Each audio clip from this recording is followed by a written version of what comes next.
Gereja Kemah Injil Indonesia lahir dari gerakan misi The Christian and Missionary Alliance yang didirikan oleh Reverend Albert Benjamin Simpson.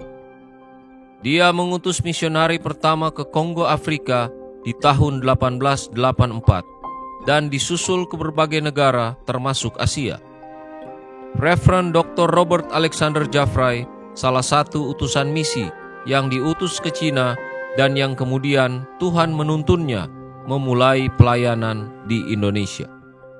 10 Februari 1928, misionaris dari Christian and Missionary Alliance, Dr. Robert Alexander Jaffray menginjakan kaki di Balikpapan dan mulai melakukan pekabaran Injil sampai ke Samarinda. Beliau kembali lagi ke Cina setelah pelayanan ini dan mempersiapkan pengutusan Injil ke Indonesia atau Hindia Belanda.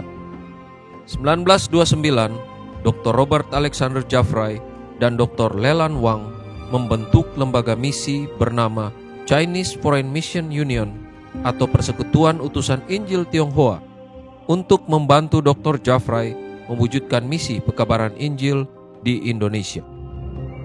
1 Juli 1929, rombongan pertama utusan CMA datang ke Indonesia. Dan 31 Juli 1929, 7 orang dibaptis di Balikpapan, dan ini menjadi buah sulung yang tercatat dalam pelayanan misi CMA di Indonesia. Tenaga misi yang ditempatkan adalah David Clench dan Paul Lam. September 1930, Dr. Jaffray pindah ke Makassar secara penuh dari Tiongkok dan menjadikan Makassar sebagai basis pelayanan atau pusat pekabaran Injil untuk menjangkau Indonesia. Oktober 1930, edisi perdana majalah Kalam Hidup terbit di Makassar, yang kemudian menjadi cikal bakal berdirinya penerbitan Kalam Hidup, yang mencetak bahan khotbah dan bahan pelajaran Alkitab. Yang kemudian pada tahun 1958, penerbit Kalam Hidup pindah ke Bandung. Januari 1932, dimulai kelas perdana Sekolah Alkitab Makassar untuk mempersiapkan hamba Tuhan nasional menjadi utusan Injil ke seluruh Indonesia. Yang kemudian pada tahun 1958, Sekolah Alkitab Makassar berubah nama menjadi Jaffray Bible College dan tahun 1966 menjadi Sekolah Tinggi Teologia Jaffray sampai sekarang. 15 Mei 1932, Gereja Kemah Injil pertama dibentuk di Jalan Gunung Merapi, Makassar, yang ditandai dengan ibadah perdana dengan gembala sidang pertama, Pendeta David Clench. 1942 sampai 1945, Dr. Robert Alexander Jaffray ditawan oleh penjajah Jepang dan wafat di kamp tawanan Jepang di Tanah Toraja 29 Juli 1945. 1949 sampai 1965 mulai terbentuk organisasi Kemah Injil pertama kali bernama KINGMI atau Kemah Injil Gereja Masehi Indonesia yang berpusat di wilayah-wilayah hasil pekabaran Injil. KINGMI Kalimantan Barat 1949 di Balai Sepuak, KINGMI Kalimantan Timur 1952 di Longbia, KINGMI Indonesia Timur 1956 di Makassar, KINGMI Irian Jaya 1963 di Kota Baru, Jayapura, KINGMI Jawa Sumatera 1965 di Jakarta. 11 sampai 18 Februari 1965, KINGMI dari berbagai wilayah membentuk KINGMI Persekutuan di Makassar dan ikut bergabung dari gereja yang serumpun, yaitu semua lulusan Sekolah Alkitab Makassar, Gereja Kibait Toraja, Gereja Bahtera Injil Sulawesi Utara, Gereja Zending Kristen Indonesia yang kemudian bergabung menjadi KINGMI Jawa Sumatera, Menara Injil Gereja Kristen Indonesia tahun 1948 bergabung ke KINGMIT, Gereja Sinar Injil di Bali tahun 1949 bergabung ke KINGMIT, Gereja Masehi Alor tahun 1952 bergabung ke KINGMIT, Kemah Injil Gereja Protestan Indonesia di Bandung tahun 1960 bergabung ke Kingmi, Jawa Sumatera. 1-8 Februari 1983 di Makassar, Kingmi Persekutuan menjadi Gereja Kemah Injil Indonesia Kesatuan, dan yang melebur menjadi satu yaitu Kingmi Kalbar, Kingmi Kaltim, Kingmit Indonesia Timur, Kingmi Irian Jaya, Kingmi Jasum. Sedangkan Kibait dan Baktra Injil menyatakan keluar dari Gereja Kesatuan dan membentuk sinode tersendiri. CFMU yang dibentuk Jafrai juga telah menghasilkan pelayanan kepada orang Tionghoa di Indonesia dengan terbentuknya 3 sinode gereja, yaitu GKKA di tahun 1973 berpusat di Surabaya, GPMII di tahun 1988 yang berpusat di Samarinda, dan GP Kris di tahun 1988 yang berpusat di Pangkal Pinang.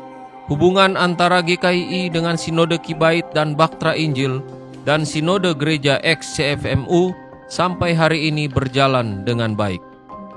1984, GKII adalah Gereja Kesatuan sah sebagai badan hukum yang diaktakan dalam akta notaris pada tanggal 11 Juli 1984, di mana seluruh Kingmi yang ada di wilayah-wilayah menjadi Gereja Kemah Injil Indonesia Kesatuan.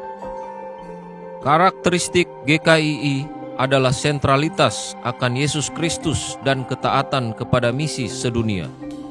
GKII menjadikan sentralitas itu dalam wujud logo yang sudah menjadi hak cipta GKII, yaitu Yesus Kristus Juru Selamat, Yesus Kristus Pengudus, Yesus Kristus Tabib, dan Yesus Kristus Raja yang akan datang. Dengan kehidupan yang akrab bersama Kristus, GKII berkomitmen terus melakukan dengan setia tugas misi sampai kedatangannya yang kedua kali.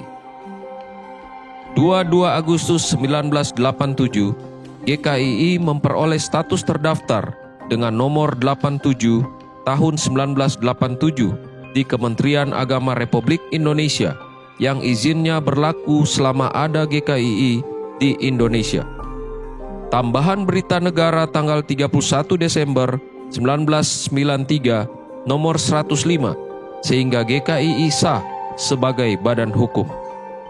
Saat ini struktur GKII Kesatuan terdiri dari Badan Pengurus Pusat, Badan Pengurus Wilayah, Badan Pengurus Daerah atau Klasis, dan Badan Pengurus Jemaat.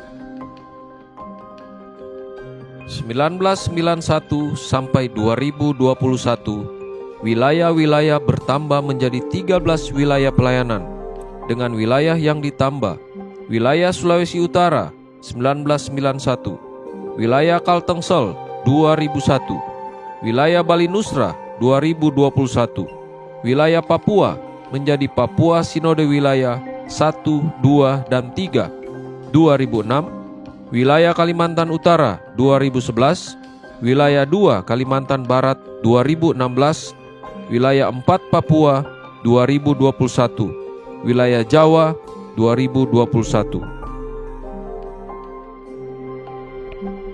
2022, data statistik terakhir dari GKII ada 14 wilayah pelayanan dengan 125 daerah atau klasis, gereja lokal mandiri dan pos PI atau pos PU berjumlah 2.693 dan anggota jemaat keseluruhan 543.412 jiwa yang terdiri dari jumlah baptis 444.754 jiwa dan yang belum baptis 98.658 jiwa. GKII juga memiliki 12 sekolah tinggi teologia dan 21 STP atau SMTA teologi dengan jumlah pendeta, vikaris, dan evangelis sebanyak 5.015 pekerja.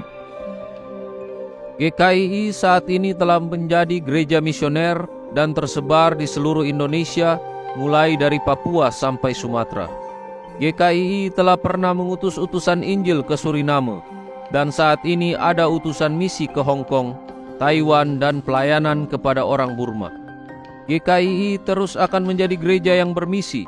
Namun pada saat yang sama, GKII terus membangun gereja lokal yang sehat dalam pertumbuhan, bertambah dalam keluasan pelayanan, dan berdampak bagi warga masyarakat di mana gereja itu ada. Hanya gereja yang sehat yang akan dapat bermisi dengan baik.